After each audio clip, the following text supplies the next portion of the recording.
Okay, so what's going to happen here, you guys? I'm going to go through the new model of Vitality, and I'll leave a little room after for Q&A if we've got time. The idea is to go through the slide deck that I prepared for you here, and then do a little screen share walkthrough of the actual platform too. So I'll get my kind of stuff set up here to ensure this is as smooth as it's gonna go with my technical prowess. Okay.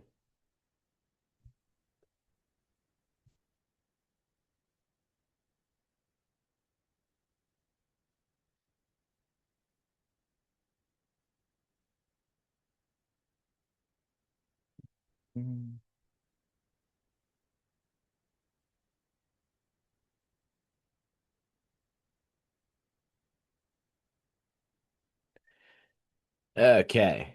Screen is shared. Now, how is this? Right. Boom. All right. Let's rock, ladies and gentlemen. First of all, thank you so much for showing up. You guys know how much I love to talk about this stuff, and I really appreciate you being here. It's people like you that allow people like me to do what I love for a living. The most expensive thing in the world is time. Trust me, I know. I've been in like 5 cities in the past week. I've actually done 8 presentations in 7 days. So when it comes to time, I respect it a lot. So when you give me your time, I respect that so much. So thank you for being here. I'm very excited to talk about the very cool things that we've built over here at Vitality that are now live, that just launched last month, that are revolutionary in the blood work industry. And I don't say that lightly. We're doing things that no one else is doing. Nobody. So you attending here today, you are on the cusp of what the potential of blood work is. You are using blood work to its absolute greatest potential for interpretation, for protocol design, for getting people results. It really makes you a one percenter. If you're here, you have entered yourself as a one percenter, whether you want that compliment or not. The fact that you're interested in this stuff and that you want to use it means you are extremely good at what you do. You're extremely passionate about what you do, and you're ready to set this world on fire with health and performance in the same way that I am. So let's talk about the new Vitality model and have a live walkthrough. 66.26% of Olympic athletes are abnormal. That stat should shock you in a lot of ways. There are Olympic athletes out there who train 4 years to work towards a singular event and they still don't have their blood work on point. They train 4 years for a singular event. They still don't have their nutrition on point. They still don't have their supplementation on point. There are athletes out there. People think that the best in the world have absolutely everything dialed in, and they absolutely don't. So when you see stats like this, I want you to think of a couple of things. Number one, if you are a coach using blood work in your practice, you can expect stats like this to come your way with people you immediately can help at a very, very high and precise level. Almost everybody coming through the door, especially when it comes to relative to Olympic athletes. You can imagine sedentary populations. You can imagine stressed out business executives. You can imagine people just wanting to get in shape for vacation or get in shape for summer or bounce back from a surgery or whatever it is. These people at a very high clip need help. And that blood work is what allows you to just find the answer that they need right away. And this is a cohort too, 20.4%. This is over 2,500 Olympians done blood work. 62.6% had an abnormal result. 20.4% had dyslipidemia. Guys, 9.7% of them had an iron deficiency. An iron deficiency on paper represents that your ferritin was less than 20. This is someone who is not going to perform to their potential. And just so you know, this is something you could write down. Ferritin is one of the only markers out there that is the strongest predictor of injury risk. Really, ferritin and vitamin D. I actually don't even have it on here, but I do memorize it. 7.5% of the Olympians, they are vitamin D deficient. So we have 9.7% in iron deficiency. We have 7.5% in vitamin D deficiency. These are findings that would have instantly improved their performance, that would have instantly offset their injury risk, that would have, from vitamin D's perspective, would have immediately improved circadian rhythm function, from iron's perspective, would have immediately improved fat loss ability, would have immediately improved VO2 max. If you are low iron and you replete iron, that runs steady with VO2 max. These people would have immediately seen results. So that's like the first thing that I want you to think about. No matter who comes your way, people are going to have some sort of issue that you can immediately help them with at a very high level that is very good for your coaching business, but that is also very good for your own emotional fulfillment in life, being able to identify people's root cause issue and solve it very quickly. The second thing that I want you to think about when you see this number, 62.6% of Olympians had an abnormal finding, it's because they're abnormal people. It's abnormal with respect to the normal reference range, where you just take a cohort of individuals, chop 2.5% off each end, say that's high or low, and call the middle 95% normal. Yes, that's literally how these reference ranges get created. Normal ranges are an statistic, they aren't really an insight. That's how these things get created. When you have an abnormal finding in an Olympian, lots of times that's expected. Lots of times that is a physiological adaptation. There are things that happen to high performing individuals that are an expectation and not abnormal. For example, if you are supplementing with creatine, you are going to have elevated levels of creatinine. Creatine breaks down to creatinine in the body. Creatinine, from a medical perspective, is a marker that represents kidney dysfunction. However, if you are supplementing with creatine, you are going to have elevated levels of creatinine, and that is not at all associated with poor kidney health or kidney dysfunction. That's one of the greatest myths when it comes to performance-based blood work interpretation, and a marker known as cystatin C completely cuts through that noise. There is a marker called cystatin C that is a reflection of kidney health and kidney filtration in the body that is not impacted by creatine supplementation. So in a high performance individual, they are supplementing with creatine, and honestly, I think everybody should be supplementing with creatine. Male, female, young, old. Creatine is the new multivitamin. There's so many benefits for so many people for so many reasons that to be told not to take it because somebody doesn't know how to read a blood test is completely crazy to me, because that creatine supplementation is going to throw off your creatinine, and it's going to throw off another marker called estimated glomerular filtration rate, or EGFR. It's going to throw these things off, and that's because EGFR uses creatinine as part of a calculation. So both of these things are going to be taken off, and it's going to be said to you that you have poor kidney health and therefore you should come off creatine. No, creatine increased creatinine, which threw those markers off, and you have fine kidneys. Okay, cystatin C would have cut through that noise. So this abnormal finding, I want you to see it as an opportunity to grow your business, an opportunity to grow your coaching practice, as an opportunity to get people better results faster because you're having them perform better mentally and physically each day, but you're also offsetting things like injury risk and health abnormalities. But then you're also just using a platform that's serving a population that's currently underserved. People don't know how to read performance-based blood work. They don't. They don't know that AST and ALT are markers of muscle damage, not liver failure. And something like GGT cuts through that noise. If GGT is okay, then you're able to identify that these liver markers, especially if, say, in combination with creatine kinase, which is another marker for muscle damage, you're able to cut completely through this noise. A lot of these things aren't confusing, and a lot of these things aren't abnormal. What they are is an expectation with performance-based blood work. All right? I wanted to open that up so you see the opportunity for your coaching and you see the opportunity for yourself, but you also see the opportunity for accuracy and interpretation in a population that is super, super, super underserved right now. But also, trust me when I tell you, I made this whole system so much easier than I just explained it.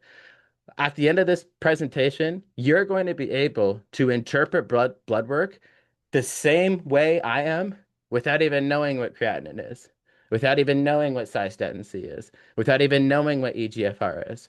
I know that sounds like a crazy claim, but believe me when I tell you, that's how easy I've made this entire new platform for you. It's not only more accurate, it's also way easier to use and way easier to implement. The best athlete you'll ever coach is the one that you stop treating as normal. People don't want to be normal. And I want to say a couple of things too. When I say athlete, I mean anybody who wants to perform. When I say perform, I mean that anybody who wants to show up best for their life. I don't care if you're getting ready for a UFC title or if you want to just have more energy to play with your grandkids. I don't care if you're getting ready for an Olympic title, or sorry, an Olympic Games, or if you just want to be a higher performing executive. You want to offset cognitive decline as much as you can. This is something that's very important to you. You want to be able to knock out your bucket list. You want to be able just to live a good life. You want to look better, feel better, perform better every day. And you don't need to be an athlete to do that. An example that I want you to remember right now is actually what they've done with Formula One. And you can look this up. Many things have been invented at the top in the Formula One race cars that are now implemented in every single car today. That's what vitality is in blood work to the world. Okay. Yes, I have worked with the best people and some of the highest performing people in the history of the world. But that innovation can be used by absolutely everybody. And it's crazy to me that nobody wouldn't want to use that, to be frank, because what they've invented at the Formula One level has allowed cars to be faster, to be more fuel efficient, to have higher structural integrity, to do all of these things for absolutely everybody. And that's what performance-based blood work does for anybody who comes their way. It helps you live a better life. It helps you feel a better life. But we can't be treating that as normal. It's not normal. You want to be better. You actually don't want to be normal. And in range is not optimized. You want to be optimal from a marker perspective, but you also need to understand that sometimes being out of range actually isn't a problem. That there's some confusion with that. Creatinine just being one of those examples. Just being in range doesn't mean you're optimized. There's a big difference between the absence of disease and being your absolute best self. Being in range, you may have some insight towards having an absence of disease, but that's a complete far cry away from being completely optimized. And those two worlds, that's just a baton pass, okay? In the medical industry, this is something where I don't really like when personal trainers and coaches and things like this. Sometimes you see online that they speak poorly about doctors. I will never do that because I don't know what they do, and I'm not going to pretend that I know what they do. That is a baton pass. They help unhealthy people become healthy. They save lives. That is out of my scope of practice. That's not something I do. In the same breath, what they do is not in their scope of practice with respect to what I do. That is a baton pass. If somebody wants to look better, feel better, perform better, think clearer, get more out of life, that is a baton pass to me. They're saving lives. They're brilliant. They're excellent at what they do. They baton pass that to me when it comes to feeling better and performing better. Both of us stay in our scope of practice. Both of us respect what each other do. But when it comes to this blood work thing, what's actually holding the person back? That's where a lot of coaches get tripped up. And that's why the system is so much more simple today because two athletes can have very similar panels. And it's difficult to actually know what's the actual constraint that's holding them back. And by the end of this presentation, you're going to have that on lockdown. I'm going to make it so easy for you that you're actually not even going to have to look into biomarkers. That's how easy I'm going to make it for you. If you're new here, my name is Dan Garner. I've been working in the high performance space for 15 years, and I've had athletes in the NFL, the NHL, the UFC, the MLB. You may recognize some of the people on this page.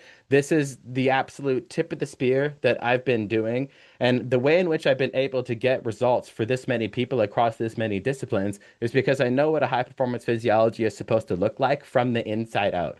I do that through blood work. I don't get a hockey player results and a UFC fighter results and a golfer results because I'm good at hockey, fighting, and golf. I'm not very good at any of those things. What I am good at is performance-based blood work. And blood work is the most efficient way to get people results. When you have a high performance physiology from a blood work perspective, it is a lot like a wind up toy. You have this toy that you can wind up, and with their blood work, you can point that performance in the direction that they want to do it in. I don't care if I'm working with a business executive, a Super Bowl athlete, or a golfer.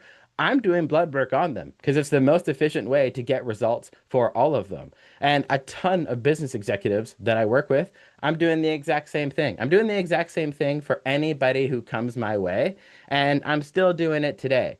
You could see here Ronda Rousey recently on Instagram gave me credit for getting her bodily identity back after having a kid. Um, Working with me, she got absolutely shredded pretty quickly right after having that kid. And she's actually fighting this week, and I'm going to that as well. So on top of, I've had a whirlwind, you guys. Last week, I was in North Carolina speaking to special operations for the Department of Defense. So I was speaking to special operations in North Carolina last week.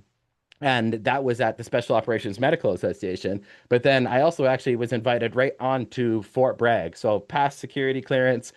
They got this Canadian past security clearance on Fort Bragg, which is the largest military base in the United States. The place is unreal. There's over 250,000 people on that base, which is amazing. I feel like that one base is larger than the entire Canadian military. It was unbelievable being there. But the reason why I say this to you is because I am a coach and I am a coach today. I am not, this is something I am still actively doing. And hold on. So last week I was with special operations. This week I'm home for, no, I did two YPO events a few days ago, which is speaking directly to business executives on how to get results for business executives and cognition for busy clientele. But then next week I'm speaking at another military event in Virginia, and then I go straight from Virginia to Ronda Rousey's fight on May 16th. So I'm in it. I'm in the trenches right now. And I say this to you because this is a platform built by a coach for coaches. I don't get paid to do blood work. I know that sounds like a weird thing, but I get paid to get results. Blood work is just the most efficient way to get those results. So I am you. I am right there with you, coaches, to where I have the pressure on me to get results. People aren't coming to me so they can look at a number on a piece of paper. They're coming to me for fat loss. They're coming to me to sleep better. They're coming to me to reduce their stress. They're coming to me to perform better, whatever it's going to be. I am a coach who is still actively getting results. And this is what I'm paid to do. And this is the exact platform that I do it with. I'm using Vitality with everybody, and Vitality is how I'm delivering these kinds of results to everybody that I'm working with. But I've also co-authored multiple PubMed indexed papers as well. And I say this to you because although I'm a coach, I do also know how to look at data appropriately. And that is the foundation of the entire Vitality platform. Yes, it is built for coaching outputs for coaches. However, it is built on the scientific validation of over 5,000 scientific studies at this point in time. Over 5,000 studies have been vetted to make this thing scientifically bulletproof. That's where we're at, and that's the confidence that I want you to have moving into this new model, which is the best model that not only Vitality has ever had, but it's the best model in the industry, period. Vitality is not the most well-known blood work company in the world, but we are the best blood work company in the world. I'd say that on any platform. Nobody can interpret this thing better than us for the purpose of getting people performance-based results. And we operate through two big blocks. Okay. So now we're going to start to get into the nitty-gritty of how this new platform kind of works. You've got your functional categories and you've got your performance constraints. You can kind of think about the functional categories like the functional medicine side of the spectrum. Okay, you've got your organ systems, you have how well the body is functioning on a biochemical level from the inside out. And then your performance constraints, these are the things that are actually tied to outcomes. Because you can have a well-functioning or like a biochemistry that looks okay, that's not performing that well. And that's kind of like as a coach, that's like a weird middle ground to be in, right? It's like, their blood work looks pretty good, but they're not performing well. So I don't know what to do. I don't know how to design their next protocol. This new differentiation cuts through all that noise, cuts through all of it. So you've got your 10 functional categories. All of these categories are getting scored. So this is how well your biochemistry is, how well your organs are, how well the body is, period, but not necessarily tied to outcomes, right? Your liver and muscle, your cardiometabolic efficiency, hormone profile, thyroid energy, fatty acids, hydration. You can make your way. It's like, well, I mean, hydration, it's got to be tied to this, and liver and muscle, it's got to be tied to some muscle damage, and inflammation, oxidative stress, it's got to be tied to some recovery, and you'd be completely correct. But that's not how these are designed. These are designed as broad spectrum catches for organ function and health without needing to be bound to a specific output. That's where the performance constraints come in. Okay. This is, you've got 10 functional areas, and then you've got your 9 performance constraints: sleep disruption, metabolic dysfunction, cognitive support, injury risk, training stress, muscle damage, skeletal resilience, low energy availability, and oxygen delivery. I consider this the ultimate report card for performance that everybody on the planet should have if they want to know that they are ready for battle from the inside out.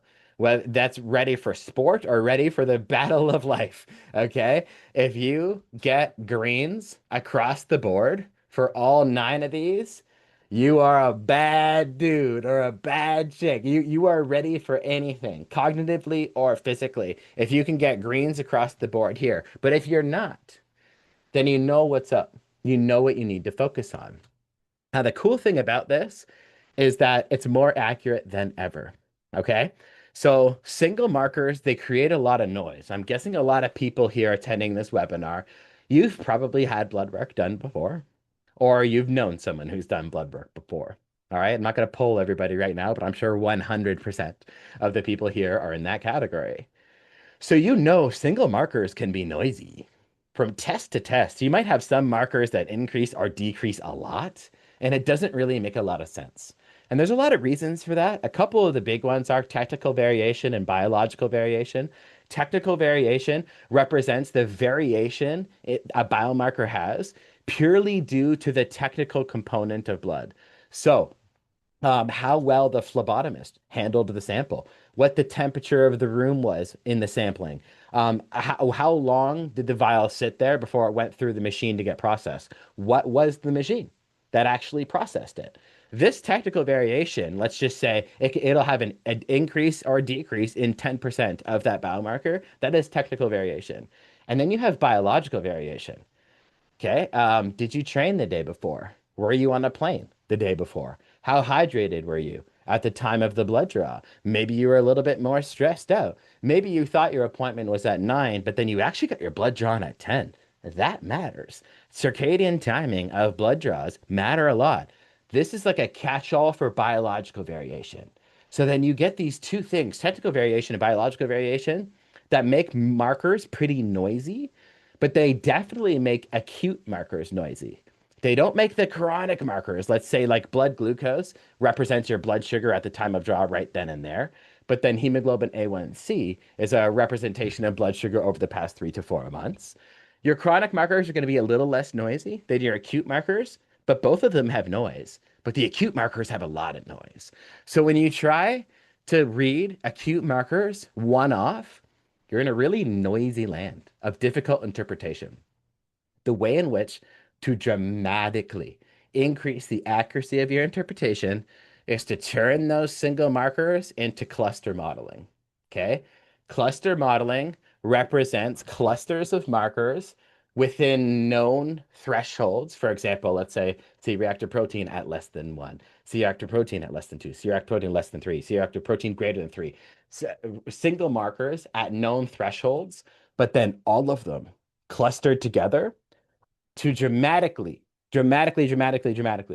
increase the accuracy and confidence that you can have in the outcome of that interpretation. So, for example, sleep disruption being impacted by, say, testosterone. But if testosterone is low, could you say, oh, that person's not sleeping properly? Not really. There's a lot of other reasons. I'm talking male and female for testosterone to be low. But when you combine low testosterone, free, low total testosterone, low IGF-1, IGF-1 actually being one of the most sensitive markers to sleep disruption, increased C-reactive protein, increased neutrophil to lymphocyte ratio. Now we're actually gaining a cluster of markers that are known to an outcome. They're all tripping thresholds, which eliminates noise. So now we've got this cluster that killed the noise of single markers, which really increased our confidence in what is going on, not just with the interpretation, but with the outcome of the interpretation, which matters to us as coaches. Now, this does two things that are really cool, and one I've already explained. Number one, it increases the accuracy dramatically. Number two, man, does it make your job easy. Man, does it make your job easy. The analogy I want to think about, what I want you to think about is actually of a car. Okay? I am Dan Garner. And yes, I know men are supposed to know things about cars. I know nothing about cars. I don't know anything about cars. I don't even know what gas is made of. I don't know what gas is made of. I don't know how engines work. I don't know combustion. I don't know how power steering works. I don't know freaking anything about cars. But I do know how to drive one. And you know why? Because they made the dashboard really easy to understand. I know what the fuel gauge means. I know what the speedometer means. I know when it tells me how many miles or kilometers are on my car. I know what that number means. I know how to turn the volume on the speakers up, and I know how to work I know everything, everything. How to very successfully drive a car without even thinking about it. That's what our platform does for you at Bloodwork. You don't need to know biomarkers, okay? That's why I said that in the beginning of this presentation. My dream for the world of Bloodwork is for everybody to stop getting freaking confused. Okay, when you watch a car commercial, they're not telling you about combustion. They're not telling you about the intricacies of engines. But then you see other people out there, and I've been guilty of this myself in the past. I'm still learning right along with you of talking about albumin, of talking about CK ratios, of talking about interleukin 6. Like they're not talking about engine pieces because engine pieces are confusing and don't matter. Okay? That's the same with blood work. So when you're able to look at a blood panel and you're able to look at this car dashboard, okay? You're looking at the car dashboard of your performance-based physiology. That's exactly what this is. So cluster modeling dramatically increases the accuracy of the interpretation, which means the effectiveness of your protocol design, by the way. But then also it makes your job easy. You know everything about what's going on, which makes it so much easier to communicate with your client. It makes it so much easier for your client to understand. You guys can talk about it without ever needing to bring up the neutrophil to lymphocyte ratio, like I brought up previously. Let me do that. I'm in the car manufacturing factory. Okay. I can do that. It's not my job to deliver that information to you. It's your job to deliver results to your clients. And you're only ever going to be able to do that with easy and effective communication, which is exactly what the performance constraints offer you. To make it even easier than that, each performance constraint is graded on a traffic light system. So not only is it easy to understand, right? When you're talking to a client, they know what muscle damage is, they know what training stress is, they know what injury risk is. Like you and your client can easily talk about this. But your client also knows the traffic rating system. They know which ones are good, they know which ones need attention, and they know which ones are the current priority. And that's also what makes the system even easier than I've already explained. A system is only going to perform to the degree that it is constrained. A chain is only ever as strong as its weakest link. So as you go through all of the functional categories, as you go through all of the performance constraints, as your blood is processed through our algorithm, one thing is going to spit out in the end. You're going to understand the most important thing that you need to focus on, whether it is a red sleep disruption signal, or maybe it's a yellow low energy availability signal, or whatever it's going to be, it doesn't matter. A system is only ever going to perform to the degree that is constrained. A chain is only ever as strong as its weakest link. The system automatically interprets everything for you and then prioritizes it based on a constraint-based system. There is no programming decision left up to you. You not only understand what's going on, but you understand the hierarchy of what's going on too, because everything is based upon the theory of constraints, and that a system will only ever perform to the degree that is constrained. Your client will only ever get results to the degree that they are constrained. I don't care who they are. Physiology is physiology. Okay? This works for absolutely everybody.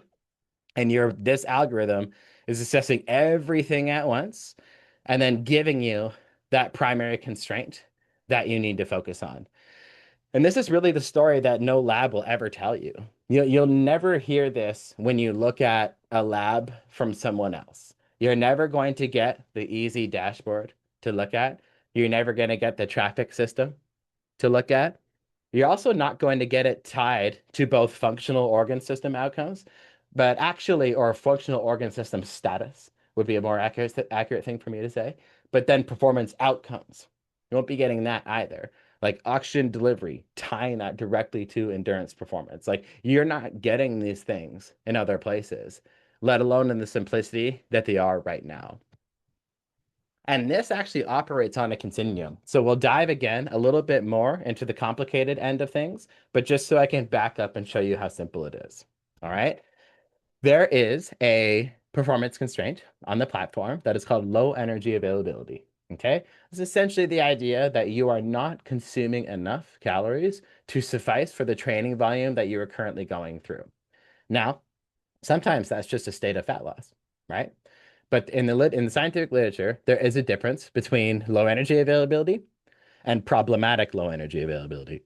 Those are two different things. And as a coach, you probably intuitively already know what I'm talking about because you can be in a really good spot in a little bit of a deficit and you're actually getting way healthier, not unhealthier. But then we also know people who have run into problematic low energy availability where they're very symptomatic, they're plateaued, they're at risk for injury. There's a lot of things going on. And we actually know the continuum from the inside out on how this takes place. Although it feels crazy, biology is actually pretty predictable in this sense. So this is your stair step or stare down, I suppose you should say. This is going downstairs. Your energy gap opens, okay? Your current caloric intake undershoots your training demand by about 3 to 400 calories per day consistently. So you're at a pretty good clip. That's a decent caloric deficit. The first thing that's going to fall is the hormone called leptin, which is this master metabolism, master regulator hormone. But if you continue to stay in that state, then sex hormone binding globulin is going to start to climb up. Again, this is males and females. It's going to start to bind more testosterone. Free testosterone is going to drop first, and then total testosterone is going to drop shortly thereafter.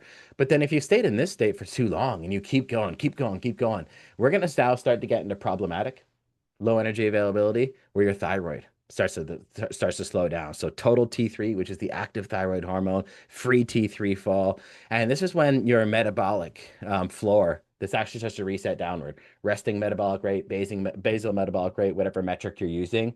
Metabolic rate is actually lowering. Your body is now getting into a preservation state, and it is reducing things that are metabolically expensive, like leptin, like the testosterone, like the T3, it's lowering your ability to get leaner, but it's also lowering your anabolic ability to actually recover. Then you start running into problematic low energy availability. Well, you already were there with thyroid, but training tolerance drops, injuries start to cluster, performance is going to plateau, recovery has completely stalled. Okay. This is this shift. And that's why the continuum of protocols are the way that they are right now. On the previous Vitality platform, you are provided recommendations to solve, say, biomarkers or maybe some patterns. You weren't given the extremely precise cluster modeling to known outcomes, but you also weren't given a continuum of protocol design because you may be in some state of low energy availability, which may have green or maybe even yellow. But until you get to problematic low energy availability, that's when you're going to have the more severe protocol. So the easy way to think about this, let's just say vitamin D, okay? Vitamin D's reference range is from 30 to 100.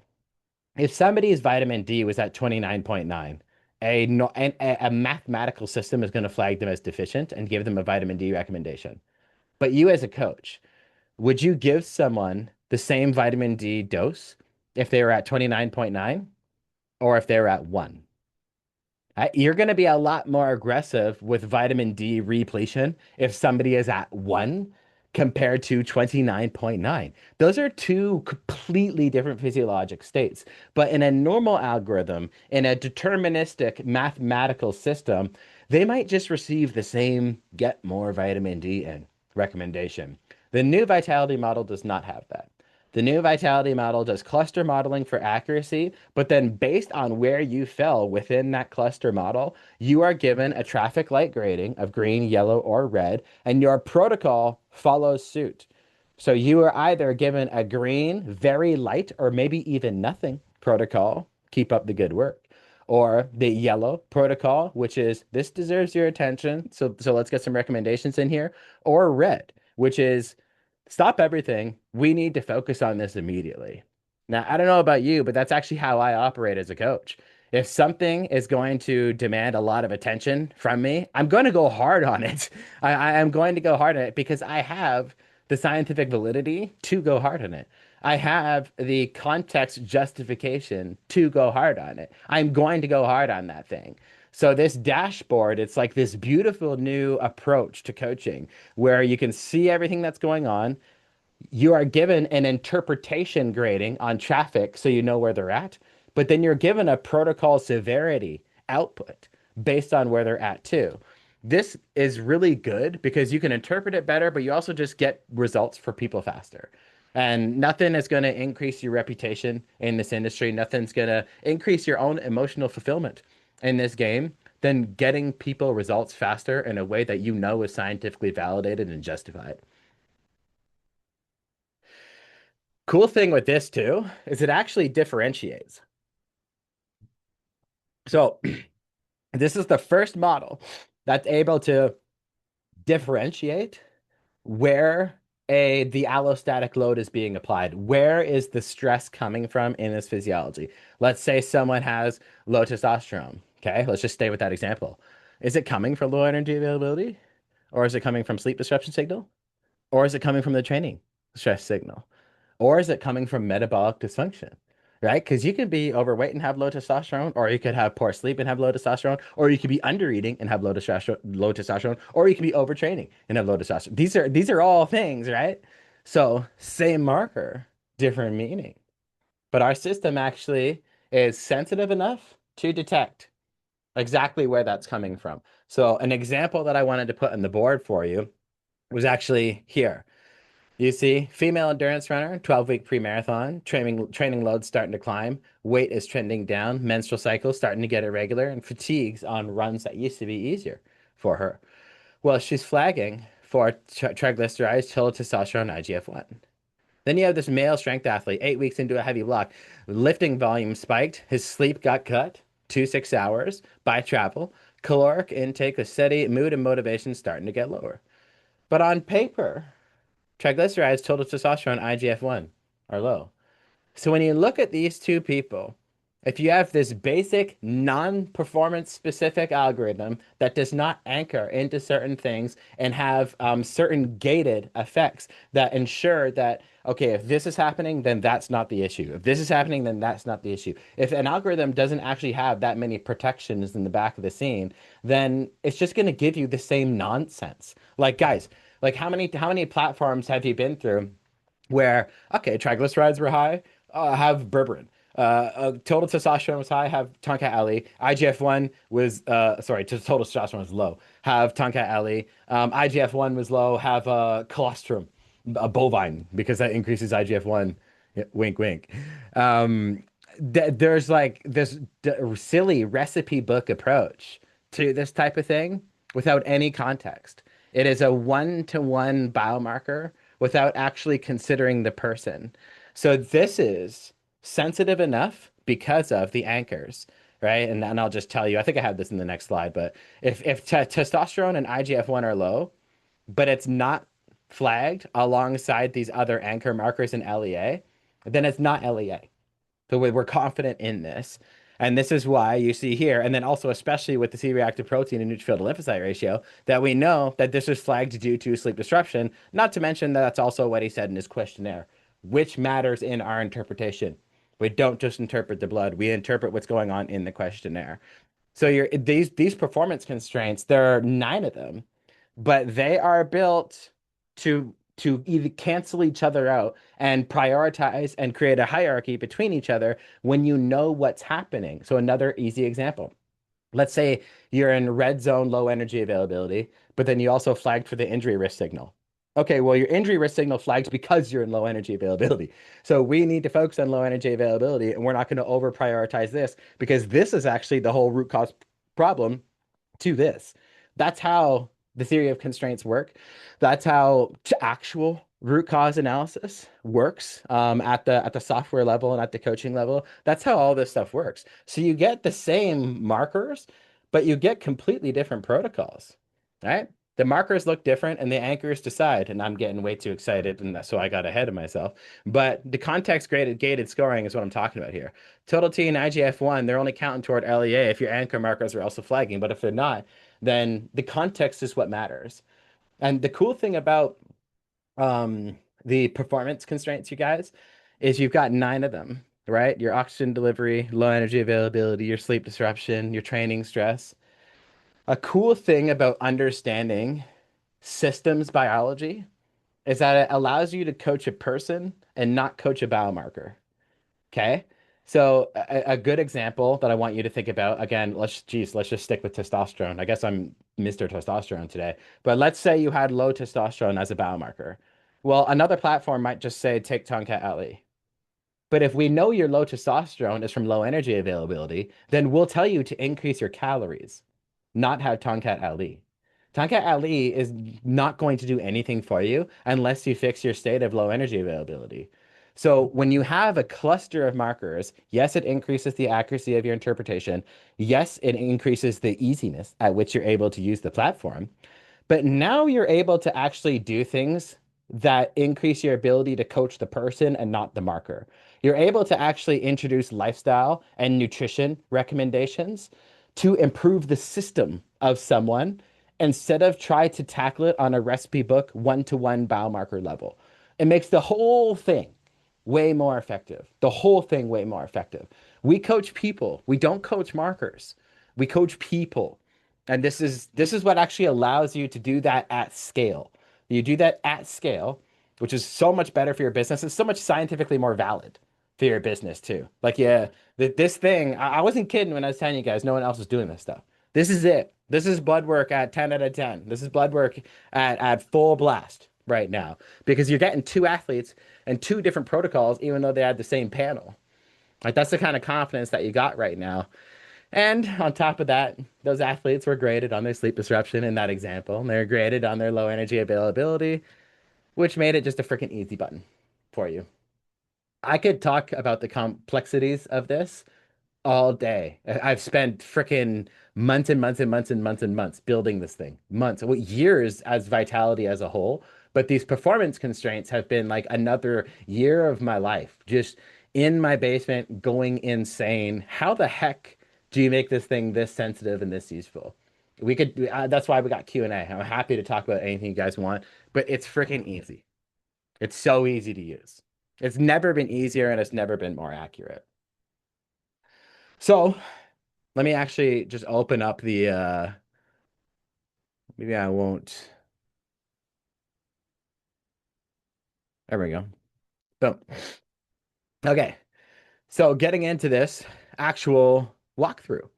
Gone through some slides. 1:45 now, doing all right on time. Gone through the slides. You guys know exactly how the system works. You know exactly what's going on. So I'll just bring up, these are all fictitious people. None of these people are real. So this is safe to go through. But you can see actually, so this is what the coaching dashboard looks like. You've got all of your clients here.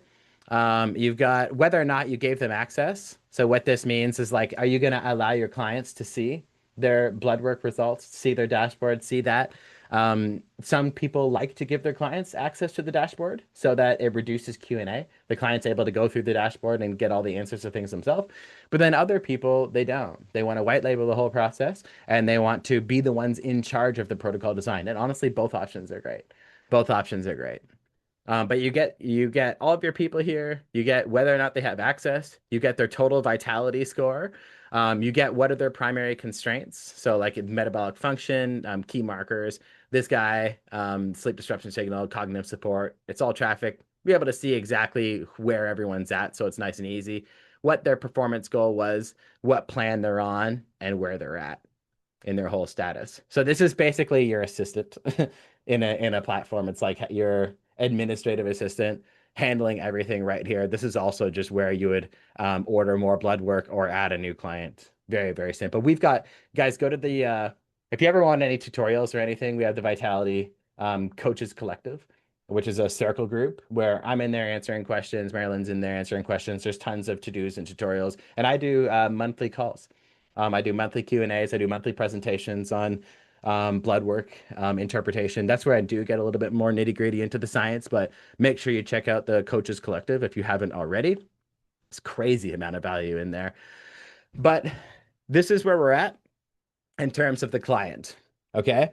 So if you just don't want any to do anything, my goal with this is actually to make it as easy as possible.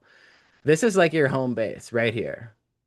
You've got your vitality score, your biological age, that goal of the client, their performance constraints, and what key markers flagged. Like you could coach someone just with this.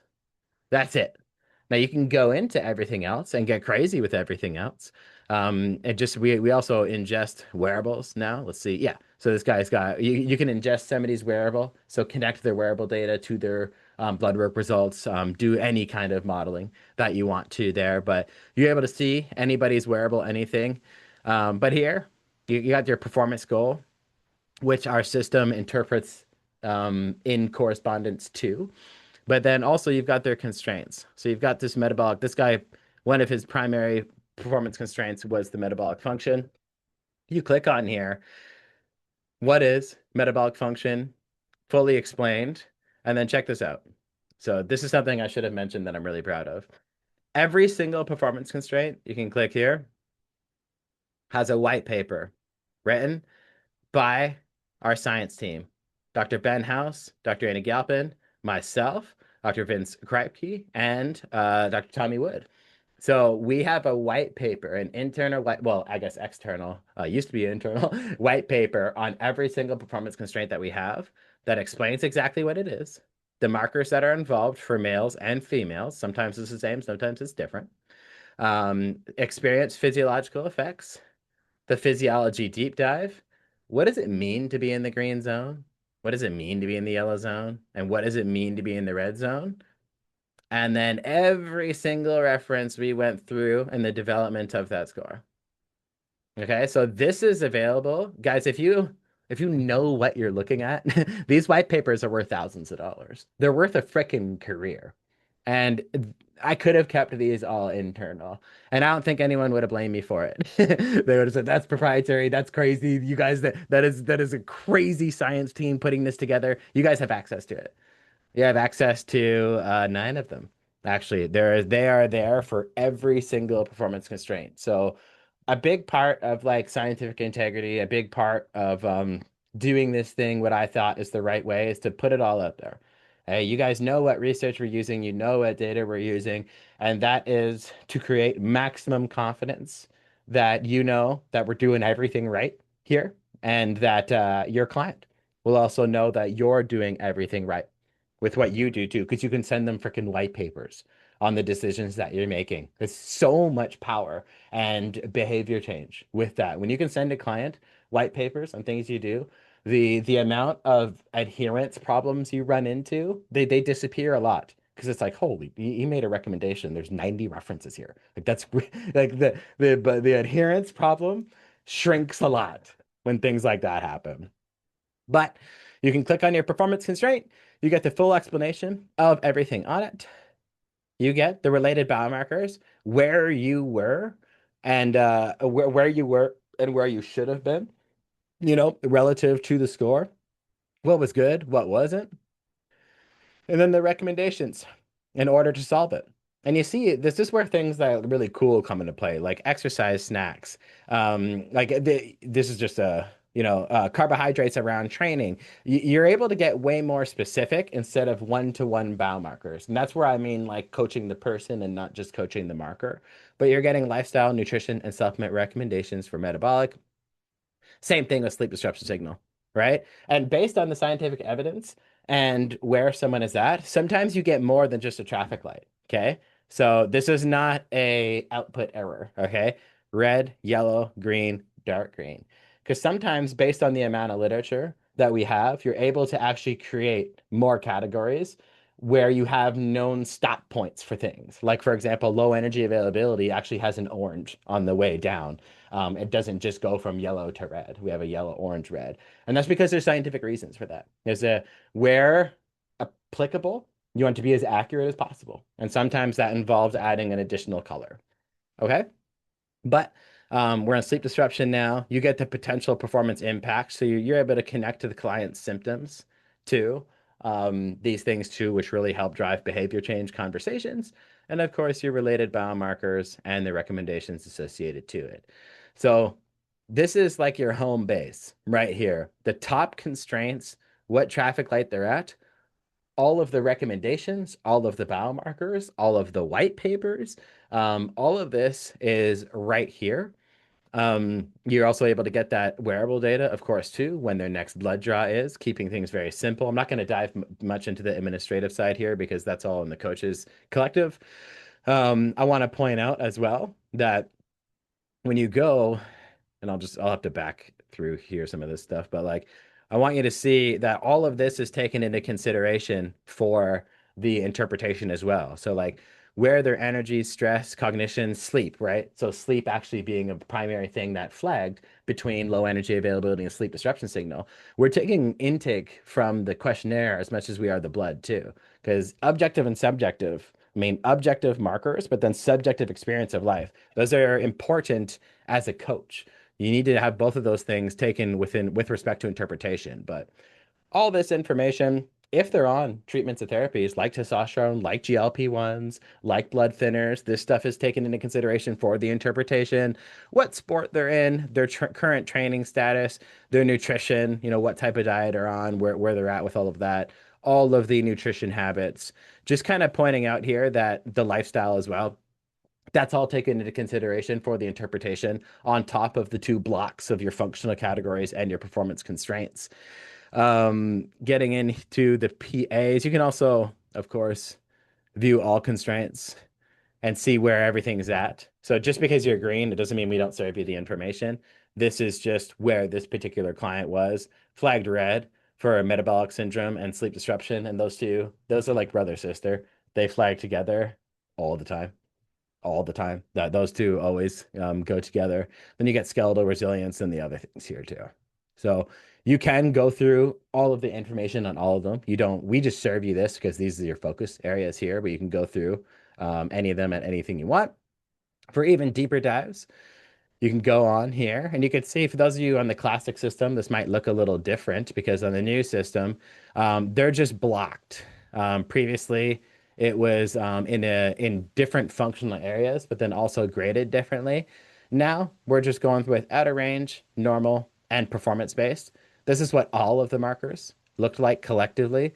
But then you're getting the functional outputs of your iron status, your cardiometabolic, inflammation, hormone profile, and you're able to go through any of these and see exactly where you're at for all of them. Some of the practitioners, for an easier view, like I know I do this a lot with clients, I'll actually click on the results tab and then go into list view. And then the list view will automatically populate worst to best. But I usually just go to name. So then I'll just alphabetical order it. And then I've got my list view. And this is something I can easily walk through with a client, or I can easily print out if I'm looking for a printout to include. This is just something that's super, super easy to work with and to do. Um, our performance constraints are still, of course, all here too. Our key markers. Another new add-on that you may not be familiar with is, again, like I mentioned, we do ingest wearable data now. So if you're looking at someone's total nightly sleep, if you're looking at restorative sleep, if you're looking at sleep efficiency, different people have different important markers that they track. One thing I'll just tell you is that total sleep is the most accurate marker for sleep. I wear a wearable every single day, but when you do look at the statistical error bars on wearables' ability to accurately detect REM sleep and deep sleep, they're very, very poor. I wish they weren't, but they are. When you're attaching wearables and the predictable outcomes to PSGs and things like that, wearables just aren't accurate at detecting REM and deep sleep. So, although I wish they did, the primary thing I'm always looking at is just total sleep time because wearables statistically are actually very good at knowing when you fell asleep and when you woke up. They are way better at detecting those two things than actually being able to differentiate REM and deep sleep. So, just from coach to coach, you got total sleep here. Same thing with cardiovascular. It looks like HRV is not being measured here, but resting. Yeah. So we got resting heart rate. You guys get the idea. We're taking all of this in now. We've got a ton of them here. So lots to take in and lots to consider when building your overall protocol. And I'm actually going to do a presentation in the Coaches Collective in the future about how I use wearables with blood work because the wearables are very useful in between blood draws to track certain performance constraints. And it's a good way in which to keep the client very engaged in between each blood draw and focused on the things that are going to really help drive their results in the long run. Lastly, you've got your protocol here. Now, of course, this is a fictitious client. So this protocol might look a little heavy to some, and actually might look a little bit light to others, depending on who you are and who you work with. One, two, three, four, five, six, seven supplements might be a lot to some people, and it might be kind of normal for another person. For me, that's pretty normal in my world. But all of this stuff is completely editable. And just so you know, this is like the automatic protocol that is generated with respect to, okay, if Dan Garner were to work with me right now, how would he put this thing together? The protocol generator is based on hierarchical knowledge of scientific validation, but also my coaching experience to get the best possible results. But anytime I want you to edit this thing because the only difference between blood work and results is adherence. That's the only thing between blood work and results. And the only thing that's going to drive adherence more than anything is your ability to work with your client. Like I will be the first to say, Vitality is not a coaching tool. Vitality is a programming tool. Vitality is the best programming tool in the world, which makes coaching easier. But ultimately, you do have to help pick things that your client's going to be able to follow, and you want to be able to stay on top of your client. Okay, so this is an extension of your business. The Vitality tool does not replace any coach. Does not. It is a programming tool. The coach is more important than ever in the process because the coach is what actually facilitates the behavior change here. But you can go into this and you can see an edit protocol. You can see, so this particular client, their goal was muscle strength. And like I told you, it will interpret and try to optimize based on your goal.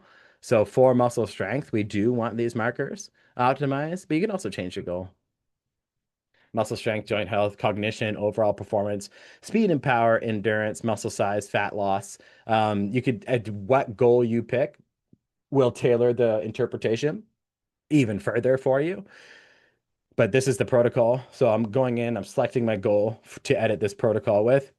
This client flagged for metabolic function from a performance constraint, also flagged for sleep disruption signal, and then had a yellow flag for cognitive support and yellow flags for skeletal resilience. So we're given the context on metabolic function, where they're going to feel it, the markers involved, and what zone they're in, and what that actually even means for the person. So we know what they flagged for. This person actually didn't flag for any functional areas. So there is no primary constraint on the functional organ and health side of things. There are key markers, though. These are ones that you don't want to get left behind, regardless of what flagged. So let's say that you flagged for training stress signal. Okay, so things like IGF-1, DHEA, cortisol to DHEA ratio, the testosterone markers, like the things involved in high levels of training stress, they all flagged. Even though that is a top performance constraint, let's say you got deficiency in vitamin D. We don't want to let those things get left behind just because something else had a cluster flag. So key markers will still flag to make sure that things don't get left behind, even if something else on paper had a higher cluster constraint hierarchy. Then you go here, you've got your drafted protocol, and it's so simple. You can program based on the client's goal. These are the markers that are very specific to their goal. And these are the recommendations that you can either add to the plan or not add to the plan. These are the performance constraints that they flagged for: metabolic function, sleep disruption signal, your cognition, and skeletal resilience. Let's say they're already on magnesium, then I don't need to add it. But if they're not, then I can't. Like this is just allows us to be so much more direct with it. And then even in here, when I click on magnesium, and this happens in the protocol view as well, But you get the exact recommended supplier, the exact dose that you should be on, if you should have it with or without food, what things it's positively affecting and which things it's not. The recommendation actually is its own deep dive all by itself, and the actual recommended suppliers that I use with my athletes and that I recommend for people to use. But you can program for the constraint. Super simple way. What key marker is flagged that you could focus on, and which ones do you not need to? Maybe there's some overlap here. And then there's also suboptimal markers. So suboptimal markers, this is like just the catch-all. So if you've already gone through your performance constraints, you've gone through the functional areas, you've gone through the goal-specific ones to the client. But then what if there's other things that they want to just stay on top of? Let's say cholesterol issues run in their family. Let's say cognition issues run in the family, and they want to make sure that they stay on top of that over time. Some people want to just have markers programmed regardless, even if they were optimal. They want to just keep them there, keep them on that. Then you can have this is like your catch-all view there. Okay? Then you're back to your draft protocol here. Review protocol. This is it. Finalize. Boom. And done. So that now we've got our lifestyle, nutrition, and supplementation. And by the way, you can program however you want. Like you don't have to have any supplements. Again, use adherence to be your number one guiding light here. If the client only wants nutrition and no supplements, do that. If they don't want any lifestyle and they want only supplements because they just want easy pills to get this, then do that. That's why, this a page like this is how you know this is a platform built by a coach for coaches because it's not fixed. You're allowed to take things in and out as you need or as you please based on adherence. So I've got a whole host of clients that value different things and care about different things. And I'm only ever after what's going to keep their adherence the highest. All right. But I think that is the presentation. Okay. If you guys have any questions, I hope you guys did enjoy that. I hope that you took something away from it. The slides are all done now, and the walkthrough is all done. Um, a lot to go through. I know I kind of just fire hosed you guys for about an hour or so there, but I'll try and scroll back up and uh, and see if anything came through.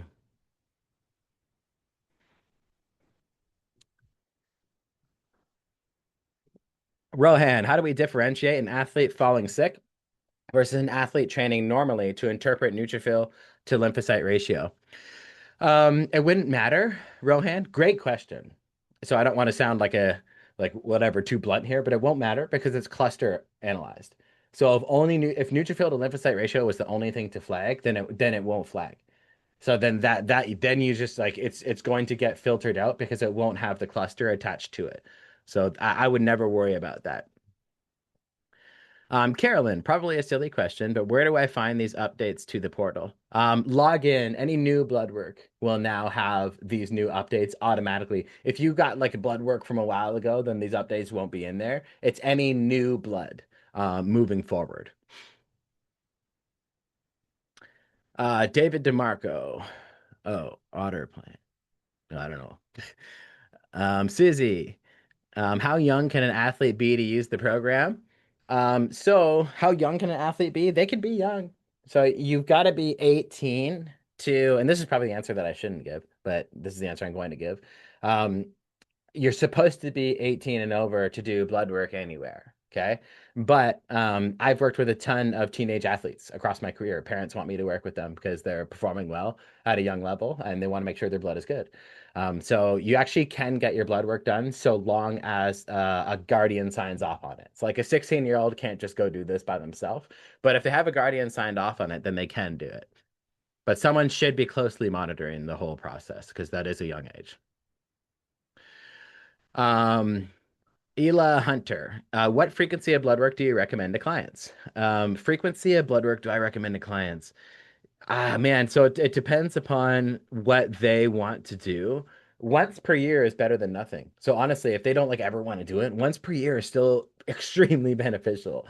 Extremely, especially for their first round. If people haven't done this before, the first round is like magical. Um, Now for a high performing individual or like the biohacker kind of person, 4 times per year is what I would consider high performance.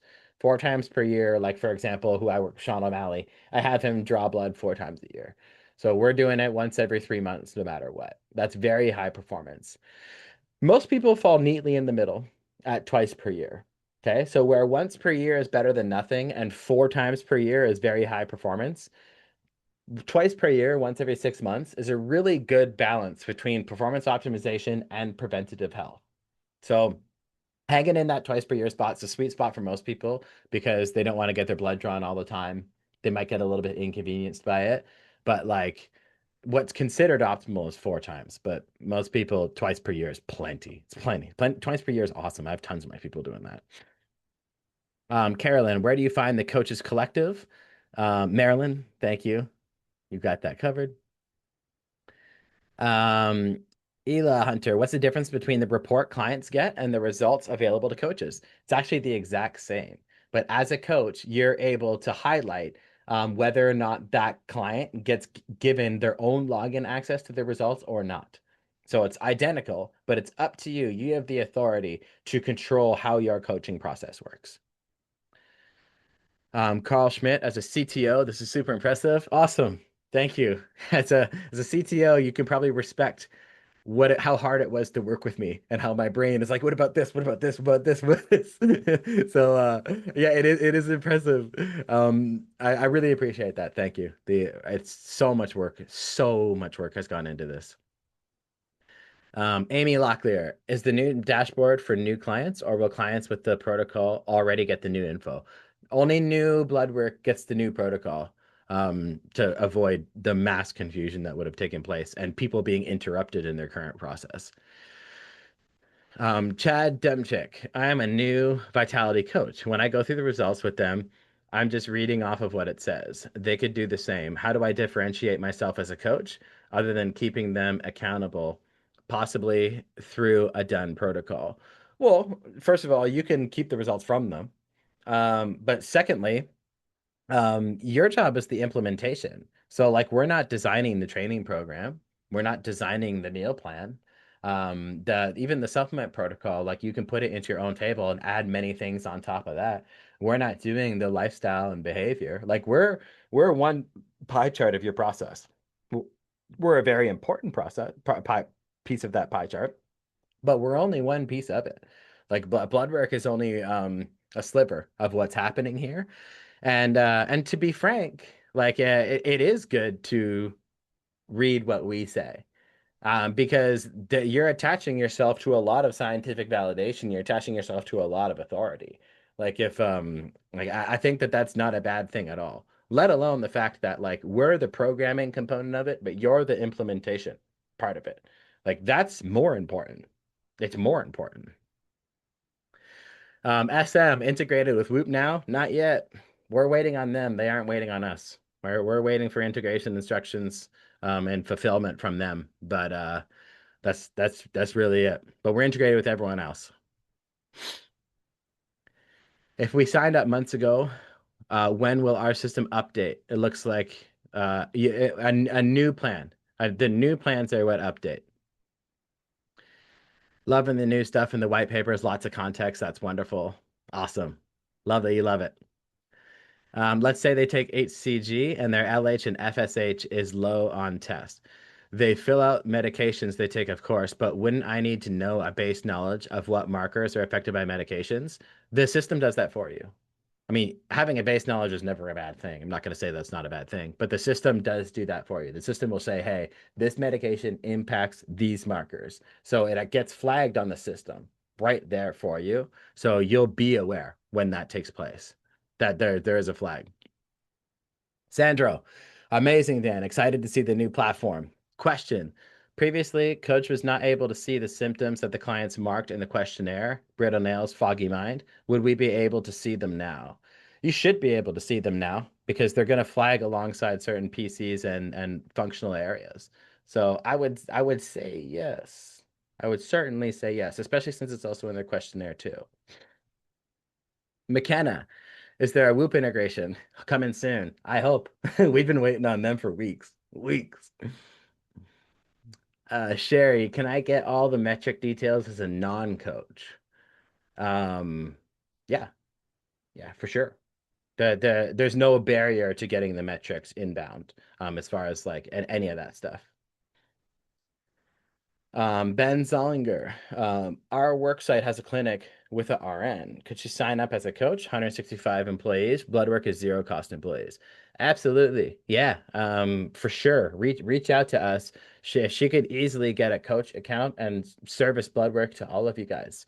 That's like we have a lot of businesses do that actually. It's like you say our work site has a clinic with an RN. We have corporations that do that. So they see the value in this type of blood work and what it can do for the employees, and they offer it. And we also have executive teams.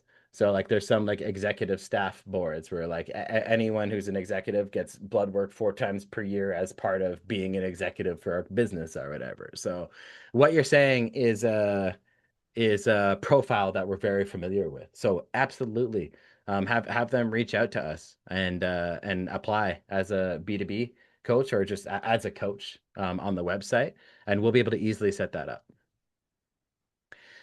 How do constraints or the process change if your athletes are currently injured? And does the severity of the injury change the intake? If they're injured, their biomarkers might be a little bit off, but the protocol is still the same. And I would have the protocol be the same too. So there's likely going to be like some inflammation and immune markers off, but those would signal the same things. So that would actually just strengthen the accuracy of the signal as opposed to mess it up. Rohan, some parameters are now made mandatory to check to unlock vitality score compared to the previous model. I believe it. I believe it. We're taking a step toward accuracy for at all costs. Rob Benjamin, for people who have existing blood work results when they retest, how will the results be compared from the old model to the new model? They're going to be completely different. So you'll be able to trend the biomarkers. So, example like glucose, C-reactive protein, white blood cells. That's still in all of your trending data, but to compare the new model to the old one, they're really incomparable. But the new model's so much better. It's moving to the new model is the move for many, many, many reasons. And when doing comparison analysis, I would be opening up to like the blood work tab that I had before and reviewing the trends. So either one marker at a time if you're focusing on something with a client, or actually just going to the results tab, looking at all of the markers and looking at all of the trends all at once.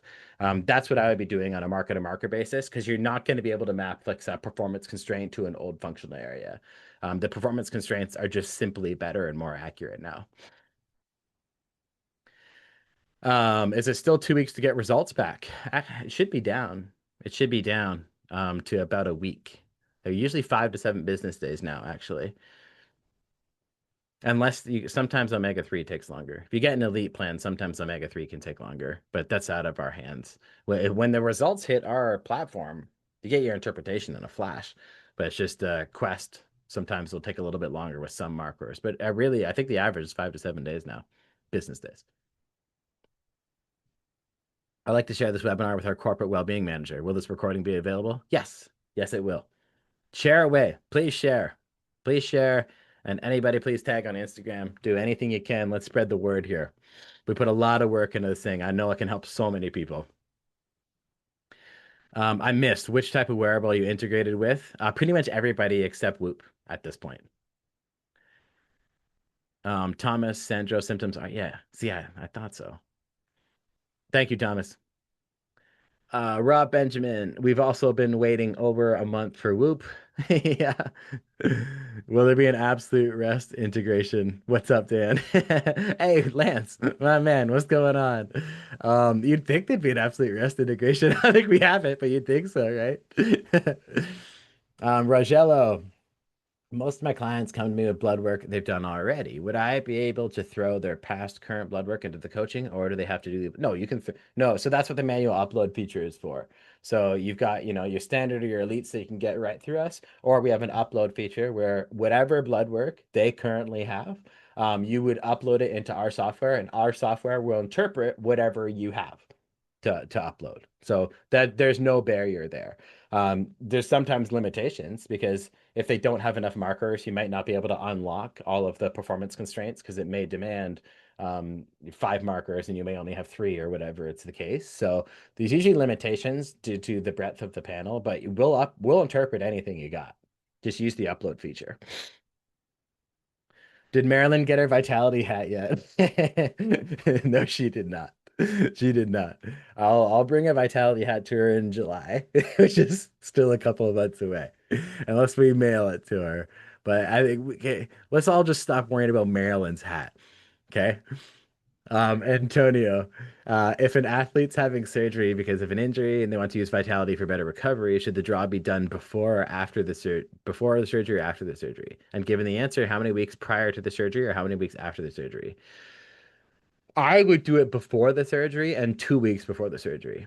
And the reason why I would say before the surgery is because you're going to want to start the most specific recovery protocol immediately after the surgery. So waiting to do the blood work and then waiting for the results and then waiting to get your supplements and stuff. If you do it like 2 weeks after the surgery, then it might be a month before you actually start the protocol that you should have started a month ago. So I would do the blood draw 2 weeks before surgery and then start the protocol right away after. Hume integration, I'm not sure about that one. Maybe Thomas or Maryland, if you're here, you help me out with that. I'm not sure. All right. So I'm going to open the actual Q&A tab now. Susie, I answered that one. Sandra, I answered that one. Da, da, da, da, da, da, Health factor, those are symptoms. Carl Schmidt. Carl Schmidt, can you manually add HRV data? For example, I have Polar Step and HRV Elite I measure daily. Could I add that into Vitality? Yes, you can. You can add any metric you want into the system. Anonymous, is toxic load a part of the new release? No, it is not. Toxic load is not a part of the new release, but the liver section within the functional areas is. And that's where I would be looking to track trends in those people.